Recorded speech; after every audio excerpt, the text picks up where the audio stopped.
Olá, gente peregrina. Olá, gente membresina. Nós terminamos a parte de traduzir e comentar oralmente e provisoriamente Gênesis 5 no contexto da playlist A Bíblia Toda, verso a verso. Agora está na hora da gente fazer os fechamentos. E antes do fechamento, vamos dar uma olhadinha na tábua da cronologia do dilúvio.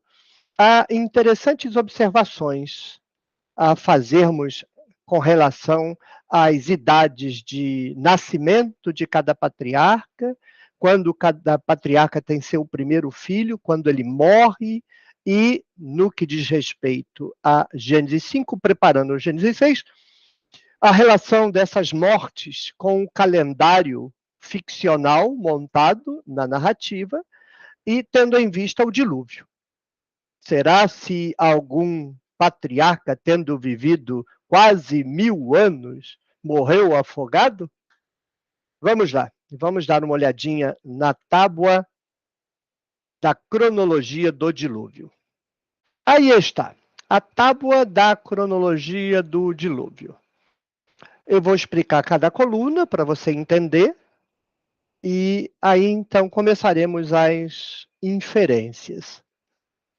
A primeira coluna é a dos patriarcas: Adão, Sete, Enos, Cainã, Maalalel, Jared, Enoque, Metuzala, Lameque, Noé, usando a nomenclatura que aparece na Almeida, para facilitar a vida de todo mundo. Na segunda coluna, o ano de nascimento de cada patriarca, considerando que Adão nasça no ano 0, já que a cronologia, o calendário, é fictício, começa a contar a partir da criação de Adão. Na terceira coluna, com quantos anos o patriarca estava quando teve o primeiro filho? Essa é a contagem fundamental para você montar o calendário. Na quarta coluna, quantos anos de vida totais teve cada patriarca? E, finalmente, o ano da morte. A gente precisa, então, de todas essas colunas para chegar ao ano da morte. Para entender o ano de nascimento, é simples. Veja, Adão tinha 130 anos quando teve Sete. Então, Sete nasceu no ano 130. Sete tinha 105 anos quando teve Enos. Então, Enos nasceu no ano 235. Enos tinha 90 anos quando nasceu Cainã. Então, Cainã nasceu no ano 325. Cainã tinha 70 anos quando nasceu Maalalel. Então, Maalalel nasceu no ano 395. Maalalel tinha 65 anos e nasceu Jared. Jared, então, nasceu no ano 460. Jared tinha 162 anos, nasceu Enoque. Enoque nasceu, então, no ano 622.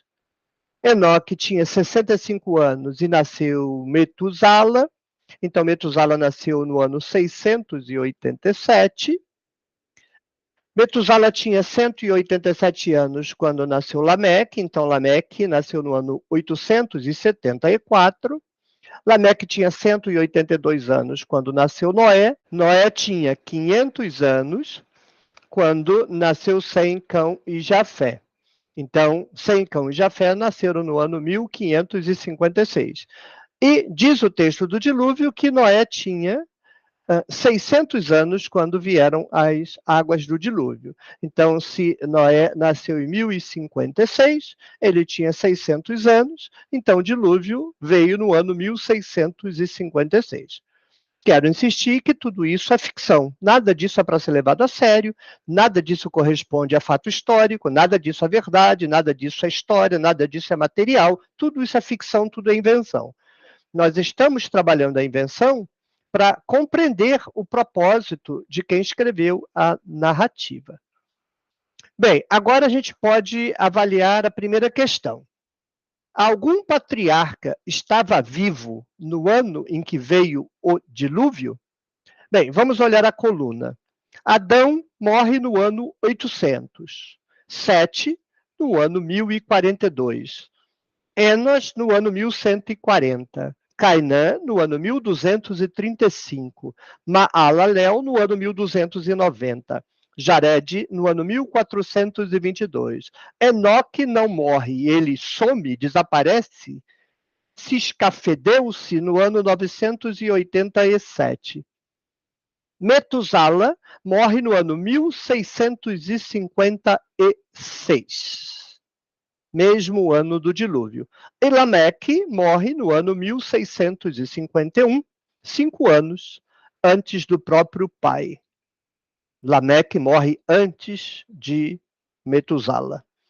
Então, quem montou esta cronologia teve uma preocupação: não cometer a gafe, inflacionando os anos de vida dos patriarcas, de matar um dos patriarcas afogado no dilúvio.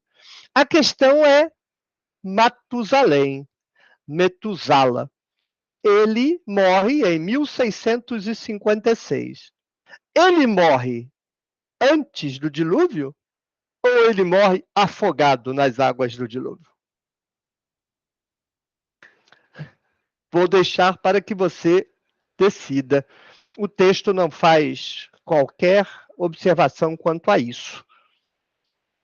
Será se o narrador colocou Matusalém morrendo no ano que começa o dilúvio apenas para que ele testemunhasse? Aí ele morre de morte morrida e não de morte matada antes de se afogarem todas as demais pessoas no dilúvio? Ou o narrador quer matar afogado o pobre do velho? Não dá para saber. De qualquer forma, todos os demais patriarcas já haviam morrido quando vieram as águas do dilúvio. Fato curioso: Enoque. Enoque é o 7º patriarca a nascer. Mas vejam que ele morre antes de todos os demais patriarcas, exceto Adão. O seu bisatataravô. Né? Adão é pai de Sete, avô de Enos, bisavô de Cainã, tataravô de Maalael, tatataravô de Jared, tatataravô de Enoque. Então, Adão morre no ano 800. Quando Adão morre, vejam quem já está vivo. Ainda está vivo quando Adão morre. Sete, Enos, Cainã, Maalalel, Jared, Enoque, Matusalém. Só Lameque não havia nascido ainda. Adão não viu nascer nem Lameque, nem Noé, mas viu nascer todos os demais. Quando Enoque nasce, ele nasce no ano 622. Estão vivos todos os antepassados dele: Adão, Sete, Enos, Cainã, Maalalel e Jared. Ninguém ainda desses patriarcas havia morrido. Poucos anos depois, morre Adão, no ano 800, e logo depois morre o próprio Enoque. Não morre, ele vai para algum canto, eventualmente é assunto aos céus. A questão controvertida. Mas vejam que ele não vê a morte de nenhum outro patriarca, apenas a morte de Adão. Então, morre o primeiro homem e sobe ao céu o primeiro homem, se é que ele subiu ao céu, e depois começa as mortes. Né? Morre Sete, morre Enos, morre Cainã, morre Maalalel, morre Jared, todos dentro da previsão. Né? O pai morre antes do filho.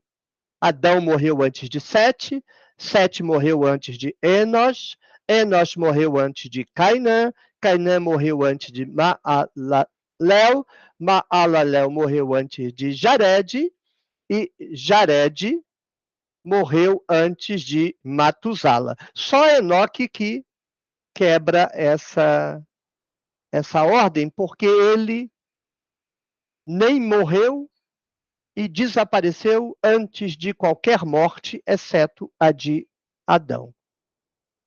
E depois dessa quebra, depois que Enoque não morre, vejam que também há uma outra quebra.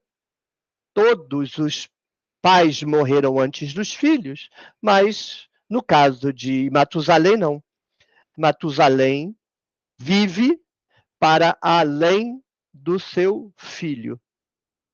Então, Lameque morre e Matusalém continua vivo. Aí talvez haja uma pista. Talvez aí haja uma pista. É curioso que o único pai que não morre antes do filho tenha morrido no ano do dilúvio. Será se isso pretende dizer alguma coisa? Será se o narrador quer passar alguma ideia do tipo Matusalém está pretendendo viver para sempre? Ele quer viver mais do que o filho? Ele quer viver para sempre? Então vai morrer nas águas do dilúvio? Será? Não estou propondo nada. Só estou refletindo. São possibilidades que os dados lançados sobre a mesa pressupõem. Todos os pais morrem antes do filho até Enoque. Com Enoque há a novidade, né? Deus o toma para si. Imediatamente, Matusalém pretende também não morrer? Viver para sempre? Não sei, não dá para saber. O fato é que é curioso, porque ele vive 5 anos além do filho e morre. Agora, ele morre de morte natural ou ele morre executado por Deus? Deus o mata como matou todos os demais. Não dá para saber. Vejam, é uma tábua curiosa, né? Talvez a gente pudesse ficar um pouco mais de tempo olhando para estes números, tentando ver se o narrador nos brinda com algum segredinho, algum mistériozinho esculpido na relação entre os patriarcas e esses diversos números. Por exemplo, um número muito interessante é a quantidade total de anos de Enoque. Um ano completo, por assim dizer. Ele viveu 365 anos. Um ano tem 365 dias. Um ano perfeito, 365 dias.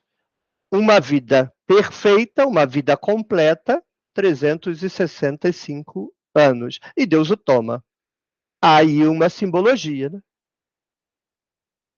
Como esse personagem, exceto Noé, dele é declarado, e só dele, que ele andava com Elohim, essa simbologia, a vida de Enoque, é uma vida completa, é uma vida perfeita, tem algum significado?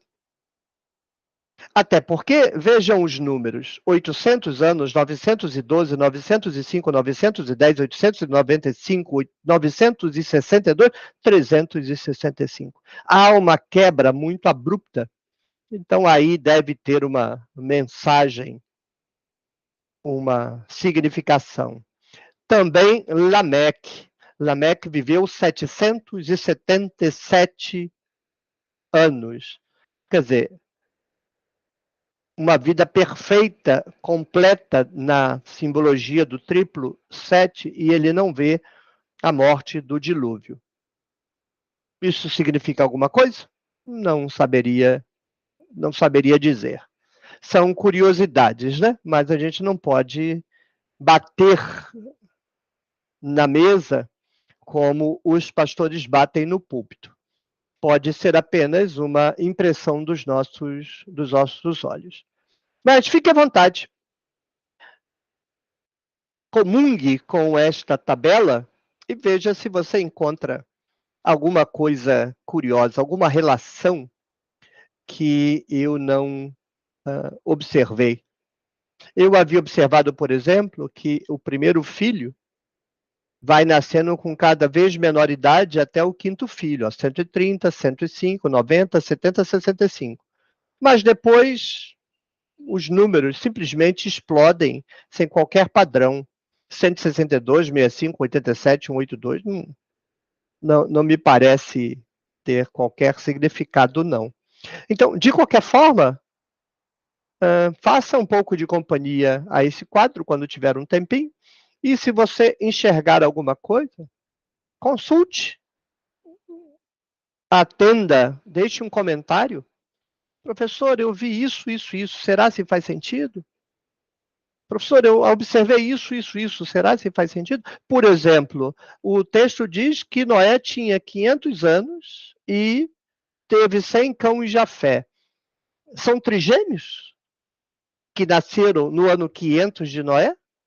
Ou o texto apenas quis dizer que quando Noé tinha 500 anos, ele já tinha tido 3 filhos, Sem, Cão e Jafé? O texto também não deixa claro. Como o texto não deixa claro, se eles nasceram Sem, Cão e Jafé no ano 500 de Noé, ou seja, no ano 1056, quando o dilúvio veio, eles tinham um século de nascido, 100 anos de nascido. Agora, se essa é uma data redonda e o narrador pretende que quando Noé fez 500 anos ele já tinha tido 3 filhos, aí não temos a mínima ideia de quantos anos eles tinham quando entraram na arca no ano de 1656, da cronologia inventada da ficção de Gênesis capítulo 5.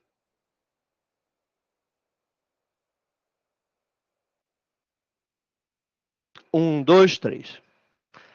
Muito bem. Espero que você tenha achado interessante, curioso, que seja importante para a sua leitura do capítulo 5 de Gênesis e o acompanhamento daqui da playlist A Bíblia Toda Verso a Verso. Farei mais um quadro, um resumo da estrutura geral da narrativa, antes de fazermos o fechamento propriamente dito, hermenêutico, exegéticos, digamos, de Gênesis 5, sempre pensando nos textos anteriores e nos textos posteriores. Por enquanto, ficamos aqui, mas ainda teremos 2 vídeos sobre Gênesis 5, antes de entrarmos em Gênesis 6. Se você gostou, clique no joinha, comente o vídeo, compartilhe o vídeo e torne-se membro do Clube de Membros da Tenda do Necromante. Tchau, tchau, até o próximo vídeo.